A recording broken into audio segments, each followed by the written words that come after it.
Cuaca buruk kembali melanda kota Parepare dengan ketinggian ombak mencapai 2 meter. Akibat cuaca buruk membuat nelayan enggan melaut. Sejumlah nelayan di daerah pesisir Kelurahan Lakesi dan Kelurahan Watang Soreang, kota Parepare tidak melaut lantaran ketinggian ombak di laut mencapai 2 meter, sehingga nelayan hanya bisa menambatkan perahunya. Tingginya gelombang laut yang terjadi membuat sejumlah perahu nelayan rusak diterjang ombak. Cuaca buruk di kota Parepare terjadi sejak sebulan terakhir.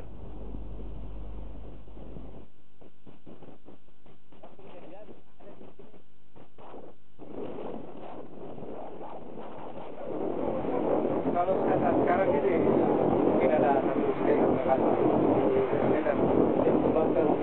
ya, karena ada beberapa kapal yang tidak masuk sekarang ini. Ada berapa kapal yang kapal? Kalau daerah mana sini